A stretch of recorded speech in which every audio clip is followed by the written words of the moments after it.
Donc, merci à la faculté de m'avoir invité. Je pense que c'est une super bonne idée, là, la semaine des sciences sociales. Bon, c'est une fin de 3 jours. Peut-être la semaine prochaine, non, l'année prochaine, on pourra faire une semaine complète là, de 7 jours. Mais bref, donc, ça va rester un peu dans la même veine. Moi, je vais vous parler en particulier des djihadistes, parce que Aurélie nous a parlé très bien de l'extrême droite. Donc, je vais passer très rapidement là-dessus. Mais ce qui m'intéresse, moi, c'est un peu la réponse sociale, la réponse médiatique, la réponse culturelle, la façon dont la perception de tous ces gens-là a évolué dernièrement. Donc, on va faire 2 cycles, on va passer 2 cycles. Bon, ok, je recommence.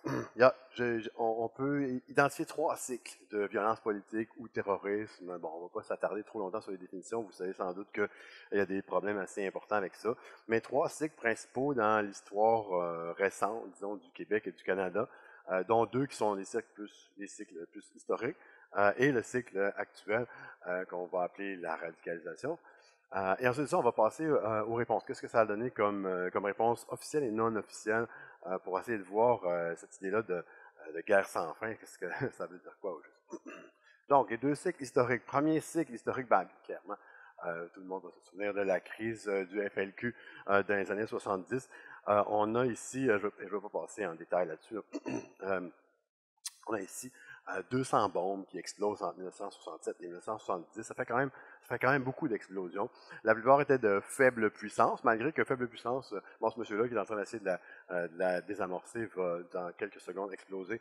Et donc, ça a quand même fait pas mal des morts et des blessés. Et évidemment, ce qu'on se souvient le plus, c'est le meurtre du vice-premier ministre à l'époque, M. Pierre Laporte, qui était aussi ministre du Travail. Donc, le meurtre dans des circonstances qui restent nébuleuses, même si les terroristes de l'époque ont beaucoup parlé sur ce qui s'était passé. Il y a un livre qui est sorti sur ce que la cellule du FLQ avait fait. Mais ce morceau-là de la fin de la vie de M. Laporte, ça reste dans le secret des dieux. Là, c'est comme tous les groupes des années 60, des groupes extrêmement bavards qui vont publier mais il n'y a pas d'Internet, évidemment, donc ils publient sur papier la fameuse, la cognée, aussi une série de communiqués interminables. Ils s'arrangent pour que ils forcent les médias à publier certains de ces communiqués-là. Des fois, ils ne forcent pas les médias à aimer ça, publier les communiqués aussi, parce que ça va vendre la copie. Mais grosso modo, on essaie d'utiliser les médias traditionnels, en fait, c'est les médias de l'époque, pour faire passer un message. C'est un groupe qui, à l'époque, a un soutien dans la population. C'est un groupe de jeunes radicaux, hein, on s'entend, sont radicaux, c'est des 16 à 24, c'est des très jeunes qui font partie du FLQ. Quelques centaines vont en faire partie à travers toutes ces années-là. Évidemment, à partir à différents niveaux, là, ils ne sont pas tous également actifs. Mais c'est des gens qui vont... bon, c'est une radicalisation hyper typique si on regarde la façon dont ça s'est passé à cette époque-là. Comment ça s'est terminé? Ben, ça s'est terminé par la perte vertigineuse de la légitimité de ce support populaire-là dont je parlais. Ces jeunes Québécois-là, qui leur message nationaliste, socialisant, si on veut, a pris ce qui a pris le devant, c'est clairement le côté hyper violent là, de cette finale-là en 1970 avec le meurtre de Laporte. Il y a aussi une perte essentiellement d'une grosse partie du message avec l'ascension de l'idée de nationalisme. Dans la plupart des pays, des partis politiques au Québec vont adopter un discours nationaliste. Évidemment, le PQ, lui, va adopter un discours carrément séparatiste. Et donc, il y a toute une partie du discours qui a été cooptée par les autres. Et ce qui reste du FLQ va être très fortement colonisé par la police, dont plusieurs informateurs et informatrices, dont Carole Deveau, qu'on voit ici à l'écran, qu'on voit quand même dans les médias de temps en temps, même aujourd'hui. Il n'y a pas tellement longtemps, ils ont encore fait un spécial avec elle où elle a répété encore les mêmes choses que d'habitude, mais bref, elle revient de temps en temps dans les médias parce que c'est quand même une histoire un peu hollywoodienne, là, mais bref. Donc, c'est comme ça que cette première vague-là s'est terminée. Deuxième vague, la vague que j'appelle la vague de revendication. C'est juste moi qui appelle ça de même. Hein. si vous voulez discuter de ça, j'ai aucun problème. Je vous dis pas que c'est une grande, c'est une typologie qui est partagée par tous les experts. Donc, la vague de revendication, c'est surtout une vague dans les années 80 Et ce qu'on va voir dans les années 80, c'est une multiplication des dizaines et des dizaines et des dizaines de groupes vont utiliser la violence pour faire passer un message ou un autre, dont le fameux groupe, le fameux, mais que personne ici va se souvenir, c'est le groupe Direct Action, qui ont fait des millions et des millions de dommages, de dollars de dommages en faisant exploser des bombes sur toutes sortes d'installations très importantes, en défense de l'environnement, en défense de la paix aussi. On fait exploser la fameuse. Il y en a qui se souviennent de ça, l'explosion à Litton Industries.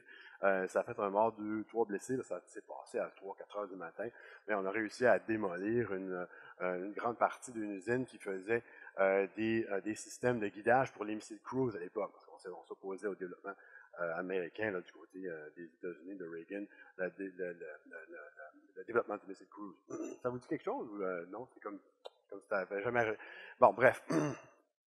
On va avoir aussi les Arméniens, on va avoir les anti-avortements qui vont faire sauter un paquet de cliniques d'avortement.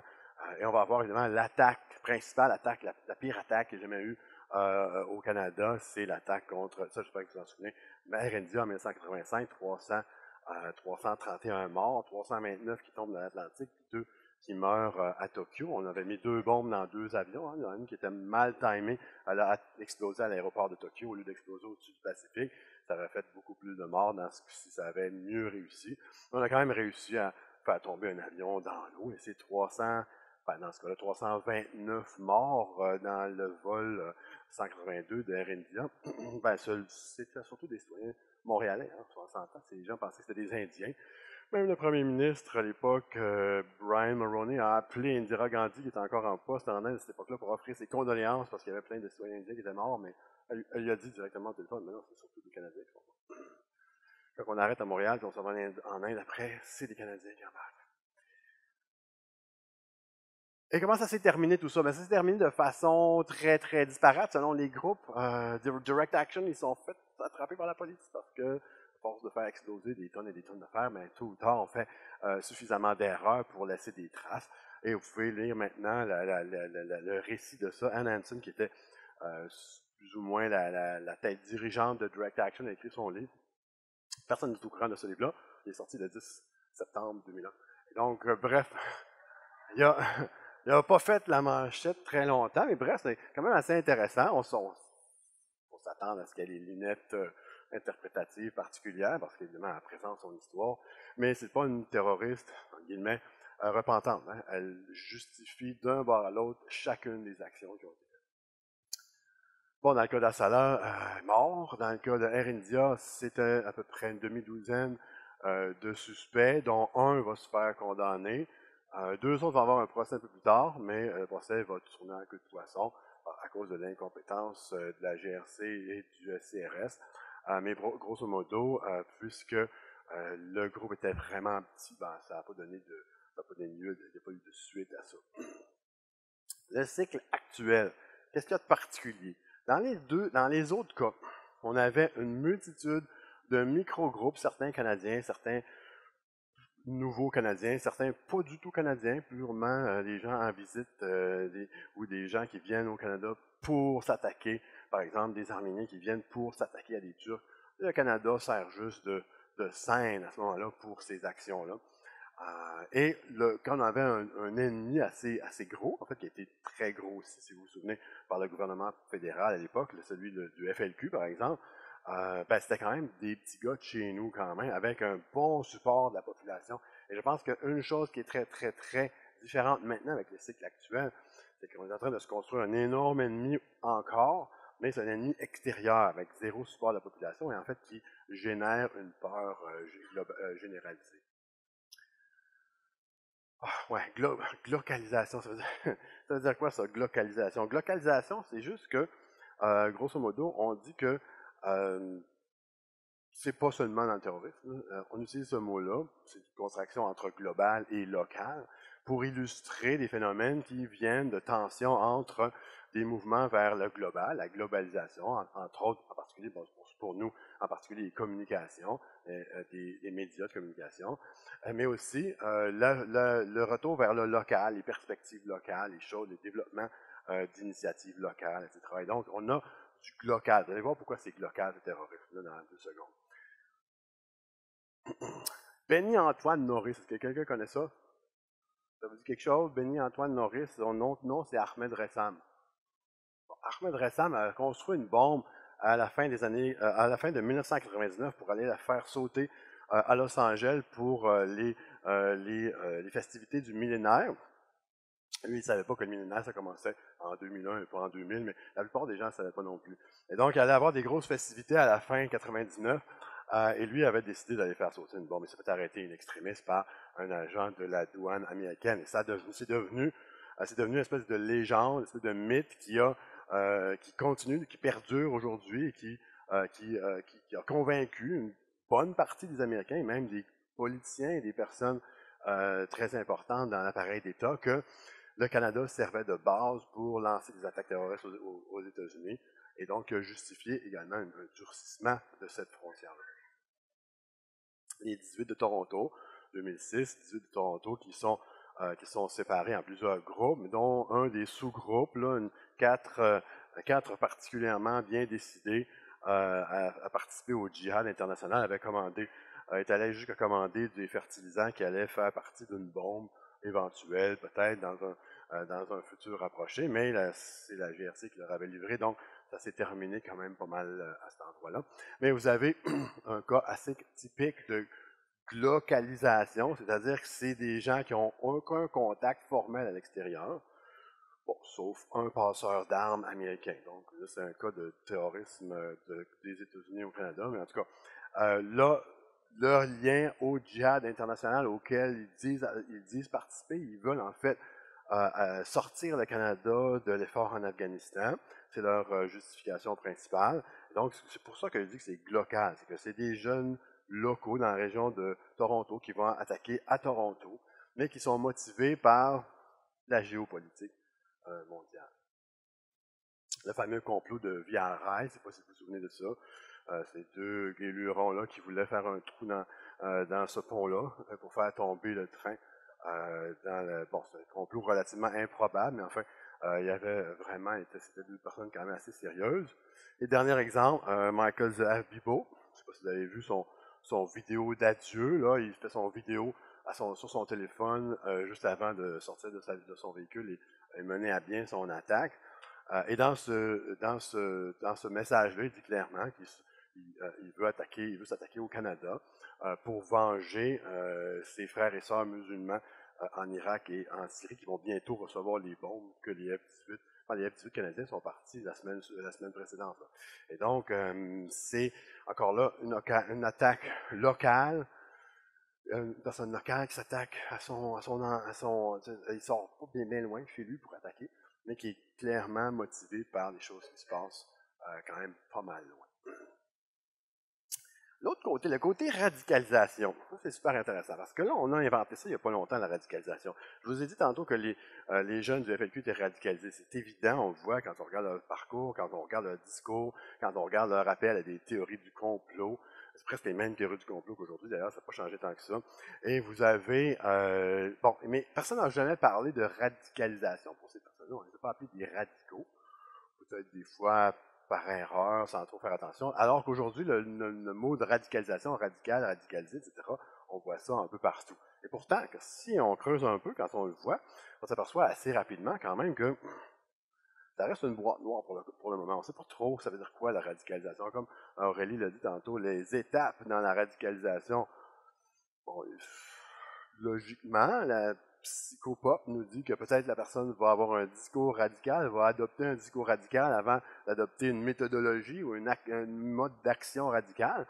Mais ce n'est pas nécessairement le cas. Il y en a qui ont un mode d'action avant, puis qui viennent se chercher une justification après.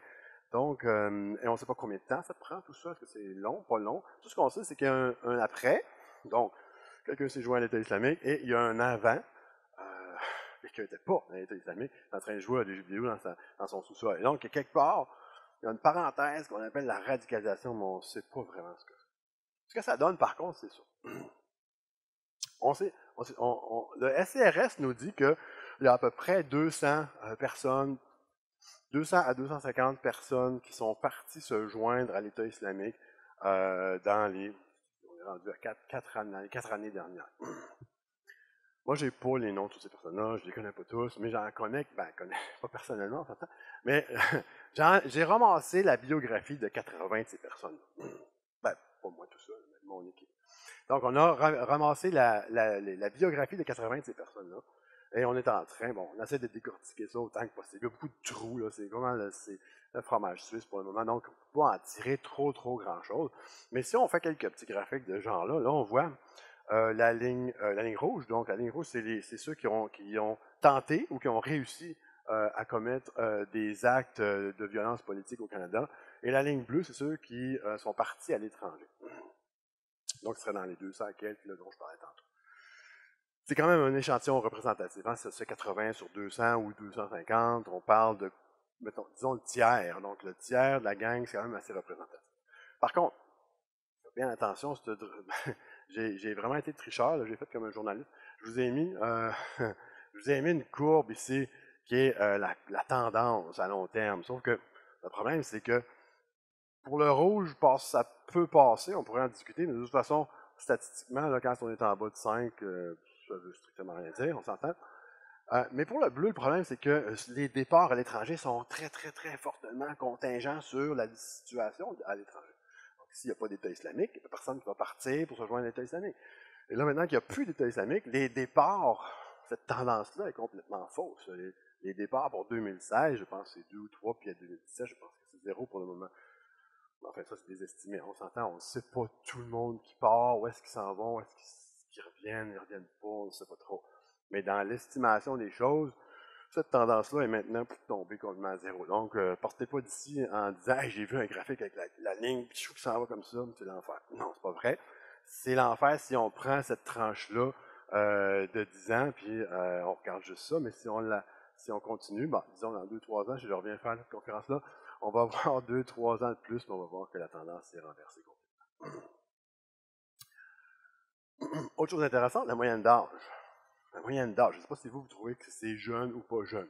Bon, j'en ai un de 15 ans là-dedans, mais disons qu'en général, c'est près de la vingtaine jusqu'à proche de la trentaine. Moi, je suis criminologue de forme. J'ai pas le droit de dire, dites pas que je suis criminologue, c'est des journalistes, ne dites pas que je suis criminologue, parce que si vous dites ça, je peux être condamné à 1500 $ d'amende à chaque fois. Donc, dites-le pas, mais j'ai étudié en criminologie plusieurs années. Et en criminologie, un des constats qu'on fait depuis un siècle à peu près maintenant, c'est que la participation de la criminalité, c'est du 16 à 24. Donc, les gens commencent la criminalité à 16 et terminent à 24.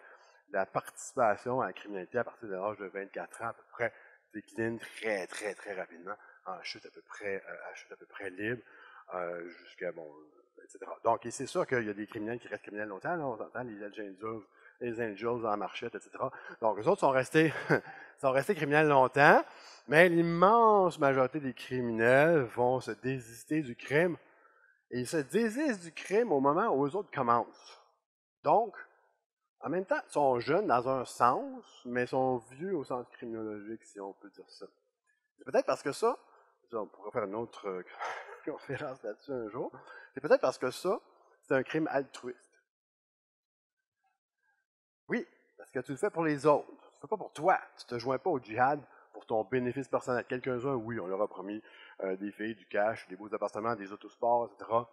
Bon, mais l'immense majorité de mes petits djihadistes, là, les 80 ou à peu près, c'est pas tout à fait ça qui est leur motivation. Ils sont motivés par le besoin d'aider les autres, de la justice, de combattre l'impérialisme américain, de combattre la répression d'un dictateur en Syrie, etc. Et donc, ils le font pour les autres, tandis que la criminalité, entre guillemets, ordinaire, on fait pour nous. On fait pour acquérir des choses, surtout. Et dans 10% de crimes violents, ben, on se fait pour passer notre rage. Donc, bref, ça, c'est plutôt bien. Présence sur Internet. Je devrais passer vite là-dessus. Je vais passer vite là-dessus. La présence sur Internet fait couler beaucoup d'encre ou fait circuler beaucoup d'électrons, disons, parce que je pense, et on pourrait faire ça aussi, une autre présentation juste là-dessus, on a l'impression que le groupe terroriste, au lieu d'être un océan à distance, ben, il est dans notre salon avec nous. Et surtout, il est potentiellement dans le salon avec nos jeunes, parce que nos jeunes, ils vont voir ça. Ils vont voir M. Maguire ici, dire moi aussi j'étais un jeune à Timmins, je jouais au hockey comme les autres jeunes Canadiens, et d'un coup j'ai vu la lumière. Et je me suis joint à l'État islamique. Et les parents pensent que leurs jeunes vont voir ça, puis ils vont immédiatement, évidemment, commencer à se renseigner sur l'État islamique. C'est aussi très fortement dans les médias. Et là, aujourd'hui, il y avait dans les médias beaucoup, il y a 1 an, 2 ans, 3 ans, on voyait les départs. Tant de jeunes, vous vous souvenez du collège Édouard, non, c'est pas Édouard Monti, Maisonneuve.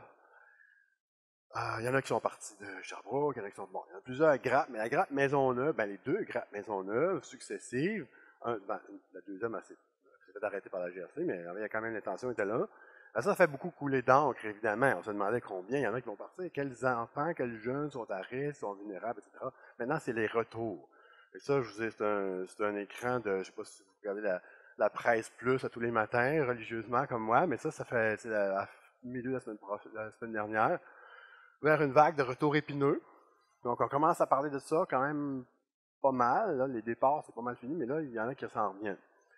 De retour épineux, on ne sait pas si ça va être épineux pour eux autres de revenir ou si ça va être épineux pour nous autres de les recevoir. Là, c'est pas clair dans le titre. C'est un des deux, ça dépend, c'est subjectif, j'imagine, ça dépend du lecteur. Mais c'est une vague. Et là, si vous lisez tout ça, c'est une vague de 3 personnes. Donc, c'est comme une légère exagération. Mais, effectivement, il y en a qui s'en reviennent. Ça a été discuté aussi en chambre. Je ne sais pas si vous avez vu le débat au début de la semaine dernière.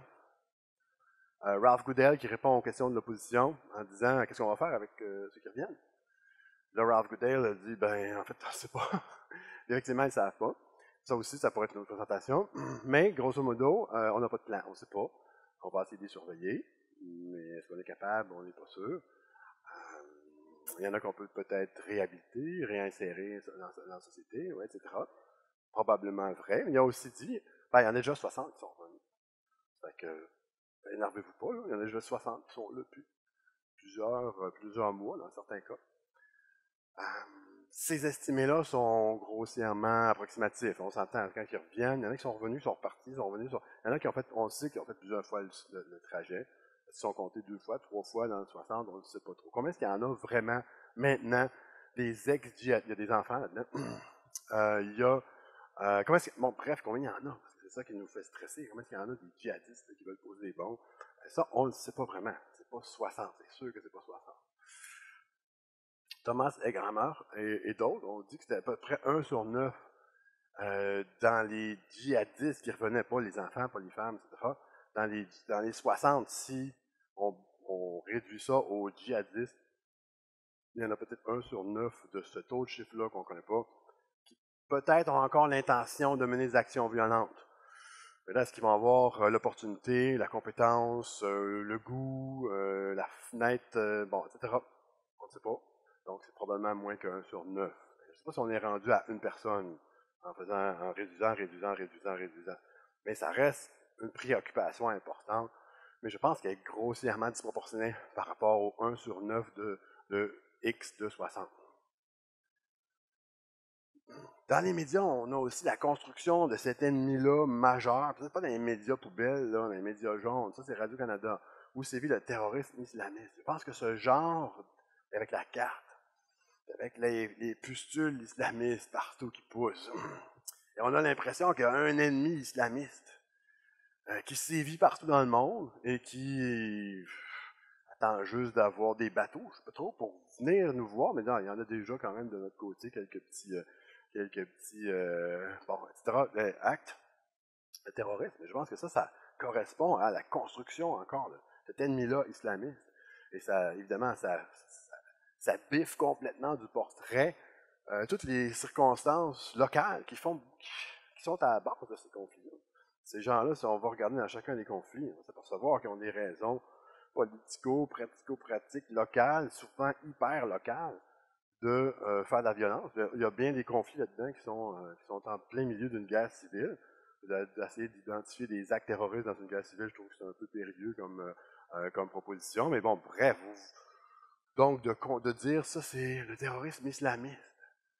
Je pense que ça participe au discours de la meute, etc., qui disent l'islam, ça vient avec un bagage, comme automatique. Ça fait un ennemi caché aussi.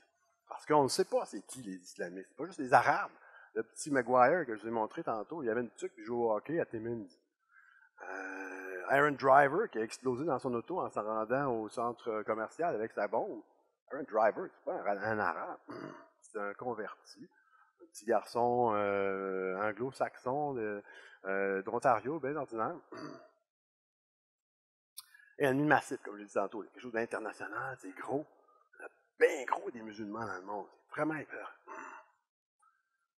Donc, on a comme une invasion de notre quotidien. C'est pas du tout comme les deux autres vagues de terrorisme on avait d'une part. Oui, ils font sauter des bombes, mais c'est des bons petits gars, ils ont des bonnes intentions dans le fond. Ils veulent aider les travailleurs, puis ils veulent protéger la langue française, etc. Ou dans les années 80, oui, c'est pas mal actif dans les années 80, mais en fait compte, c'est tout un paquet, une ribambelle de causes complètement diverses qui n'ont aucun lien les unes avec les autres. Donc, c'est moins épeurant, on y va au cas par cas, la police s'en charge. Tandis qu'aujourd'hui, c'est pas ça, on a une espèce d'ennemi massif, caché, qui attend juste de pouvoir entrer au Canada pour faire sauter des bombes. Cela dit, j'aimerais ça juste vous montrer ce graphique-là, puis je pense que je vais être obligé d'arrêter là. Ouais, okay. Pas en tout fini, mais c'est pas grave. Oui. Ce graphique-là, ça vous montre quand même un peu ça, c'est pas des 5 fois 1000, c'est vraiment 5. Donc, toute cette énorme menace-là, en fait, est vraiment gonflée à l'hélium, comme je l'ai dit malheureusement la semaine passée. Je ne sais pas si vous avez passé ça dans les médias, mais bon, bref. J'ai eu une attaque en règle sur mon Facebook, mais en tout cas, cela dit, je pense que notre préoccupation, notre obsession pour les djihadistes, donc ceux qui se disent djihadistes eux autres mêmes, et l'islam radical et la menace terroriste islamiste dans le monde est très, très largement exagérée. Elle donne lieu à des dépenses absolument incroyables, des mouvements de troupes sur le terrain qui sont complètement hors de proportion avec les menaces réelles. Par exemple, la GRC a bougé à la suite de Zohaf Bibo et Couture Rouleau, Couture Rouleau, a déplacé 200 agents du crime organisé pour les mettre sur le terrorisme alors qu'il n'y en avait pas. Alors, c'est 200 personnes qui ont fait rien pendant plusieurs mois, alors que pendant ce temps-là, les Hells Angels, ils se construisent des bunkers. Et donc, là, nous autres, on a, je dirais, une mauvaise, parce que quand on dit on va mettre 200 agents de plus, il n'y a pas un arbre à agents, puis on va en cueillir une couple. Là. Si on veut mettre 200 agents de plus, ben, il faut les enlever d'ailleurs. Si on dit on va mettre 100 millions de plus pour ça, ben, c'est 100 millions de moins pour autre chose. L'argent ne pousse pas dans les arbres non plus. Donc, je vais finir là-dessus. Ben, c'est les 2 tiers de ma présentation. Oui, bonjour, Francis Cossette, Police de Québec. J'ai une petite question à propos de la place du théorie du complot dans le discours. Parce que qu'est-ce qu'on voit? On voit beaucoup de groupes d'extrême droite utiliser ce discours-là pour justifier un discours. Puis ils vont nous parler de l'islamisation du Canada, l'islamisation de l'Europe, etc., etc., ce qui n'est pas fondé du tout, mais qui apporte tout de même un questionnement sur une menace perçue. Une menace qui est probablement culturelle, une menace identitaire, des fragilités, des peurs qui sont réelles dans notre société, puis qui dénotent une certaine perte d'emprise sur notre futur. Oui, absolument. Je pense que ce qui est rigolo souvent, c'est que les théories du complot de l'extrême droite sont les mêmes que les théories du complot des groupes extrémistes islamistes, comme l'État islamique, par exemple. Effectivement, tu as raison de dire que les théories du complot, ça cristallise autre chose, en fin de compte. On embarque là-dedans parce qu'on pense qu'on a une fenêtre privilégiée vers la vérité, alors que tous les autres, les personnes ordinaires n'ont rien compris, ou ils se font mener par le bout du nez par les médias traditionnels, etc. Et ça, c'est le même discours qu'on retrouve dans les sectes. Hein? Donc, vous avez un accès privilégié à quelque chose à cause du gourou, à cause du message, à cause d'un livre sacré, à cause de ça, etc. Et les autres ils ne voient rien, ils ne voient rien de ça. Ça sert à deux choses aussi. Ça sert à créer l'espèce de narratif interne, puis la solidarité entre les personnes qui sont ces privilégiés-là, mais aussi ça sert à vous couper de l'extérieur. C'est-à-dire que si quelqu'un vient discuter avec vous, puis vient vous confronter dans une de vos croyances, vous savez déjà que cette personne-là, c'est quelqu'un qui ne comprend rien à rien. Donc, elle ne peut pas avoir raison. Donc, dès le départ, cette personne-là, elle n'a pas raison, parce qu'elle n'a pas compris. Donc, même si vous n'avez pas nécessairement tous les outils pour répondre, vous n'êtes pas un super érudit de l'idéologie néo-nazie ou de l'idéologie de l'État islamique ou de l'idéologie d'Al-Qaïda, ça n'a pas d'importance parce que même si vous ne réussissez pas à tirer votre épingle du jeu dans une discussion, dans un échange, ben, c'est pas grave. Vous savez que vous parlez avec quelqu'un qui est dans l'erreur fondamentalement ou qui fait partie du complot.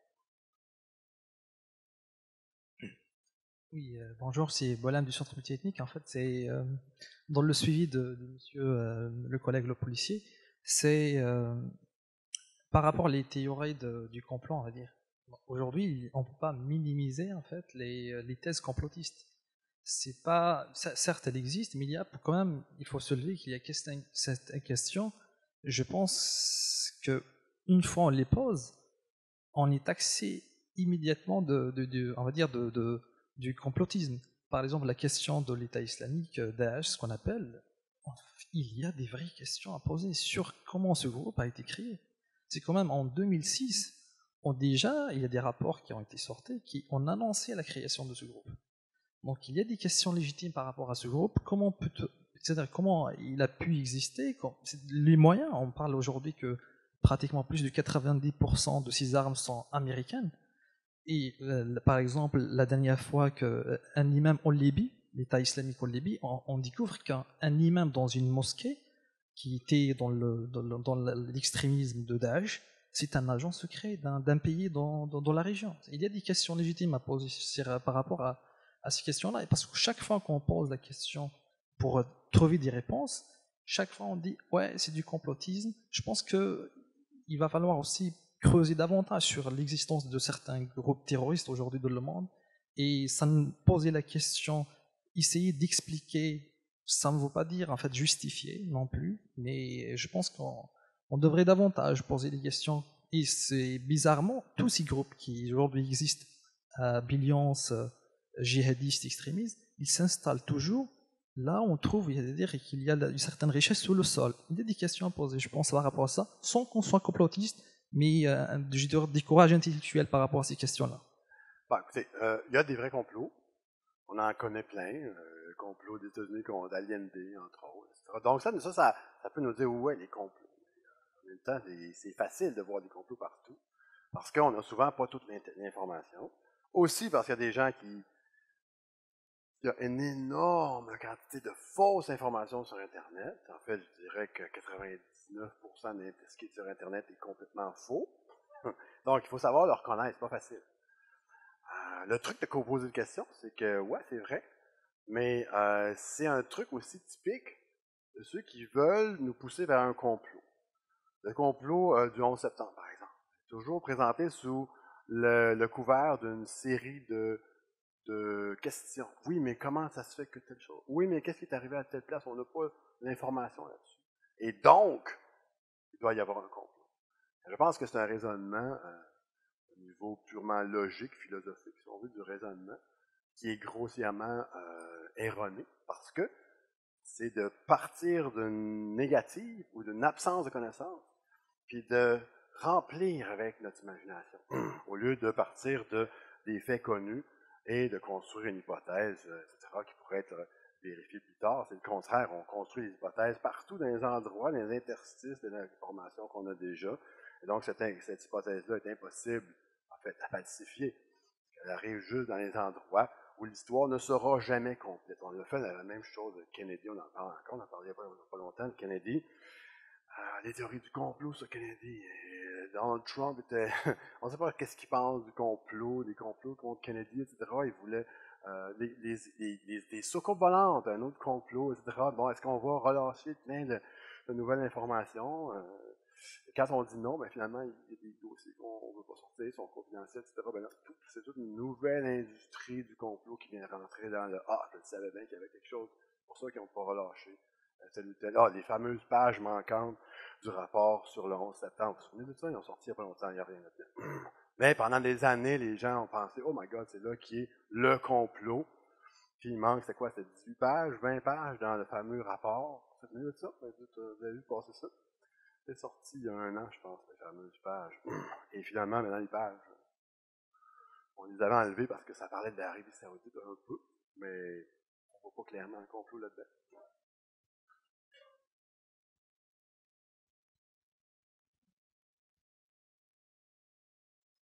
Je vois qu'on achève.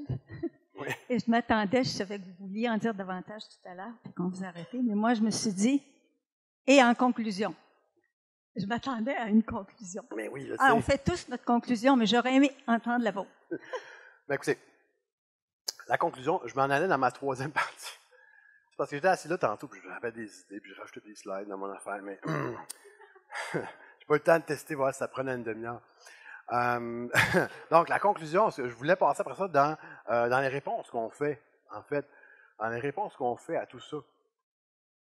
Et le climat de suspicion qui a été généré par les gouvernements, par tout plein d'autres, par les nouvelles, par les médias.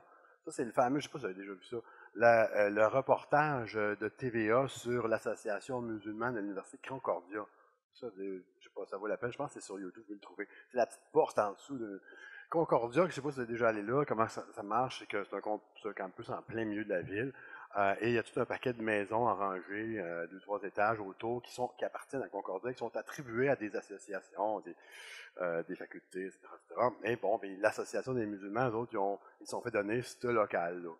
Mais il est en dessous d'un escalier qui est un petit peu caché comme ça. Alors le journaliste arrive et dit « Ah ah, les enfants trouvés, mais c'était bien caché. » Et le reste est sous ce ton-là.